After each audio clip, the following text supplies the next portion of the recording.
1300 hours, Pakistan Standard Time. Assalamu alaikum. This is Radio Pakistan. The news read by Asif Hanif.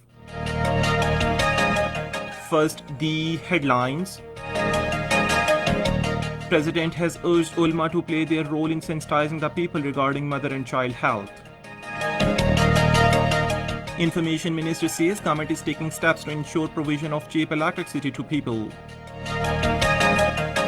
All parties Hurriyat Conference says Kashmiri people have sent clear message to India and the international community that they reject illegal annexation of their motherland by observing India's Independence Day as Flag Day.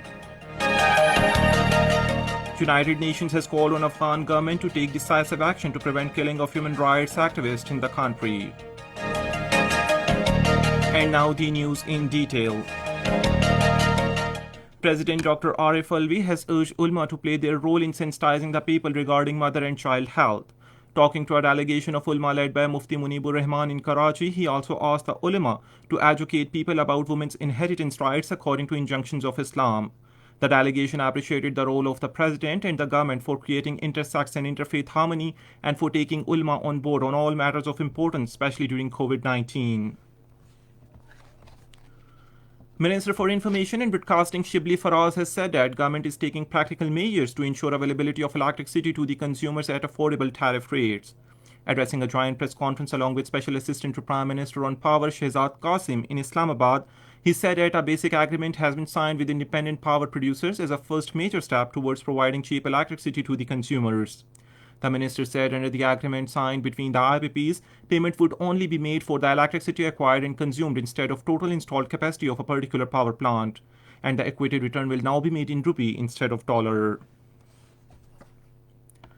Minister for Kashmir Affairs and Gilgit-Baltistan Ali Amin Khan Gandapur has said that the Prime Minister Imran Khan has effectively highlighted Kashmir issue at international level and expressed the hope that the dispute would be resolved under his dynamic leadership.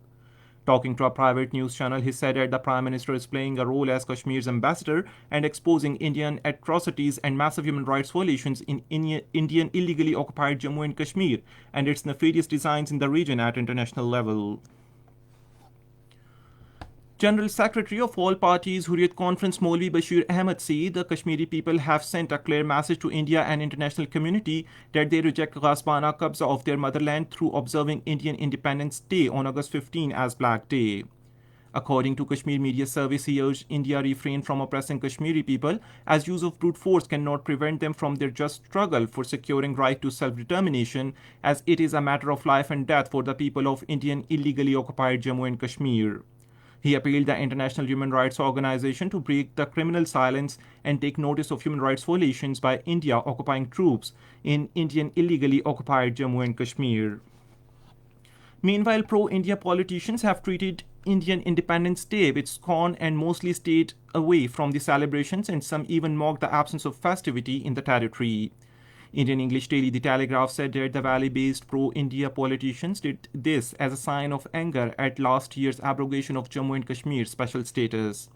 As per the English daily, Muhammad Akbar Lon, National Conference Lok Sabha member from Baramulla, said he had stayed away from the celebrations because he no longer accepted August 15th as his Independence Day.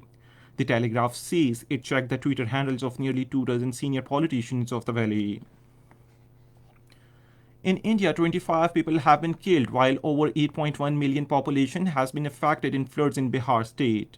According to Bihar Disaster Management Department, the ongoing floods have inundated 16 districts across the state. United Nations has called on Afghanistan to take early decisive action to prevent killing of human rights activists in the country. In a statement, UN human rights expert Mary Lawler said killing of human rights activists is a tragedy for society and urged government to urgently put in place an effective national protection mechanism. On the fourth day of the second cricket test against England at Southampton, Pakistan will resume their first innings from the second day's score of 233 for 9 today. Not a single delivery was bowled on third day due to rain and bad weather. England leads the 3-match series 1-0. And that is the end of this news bulletin. For more news and analysis, log on to our website, radio.gov.pk. And also watch live video streaming of our news bulletins on the link facebook.com/Radio Pakistan News Official.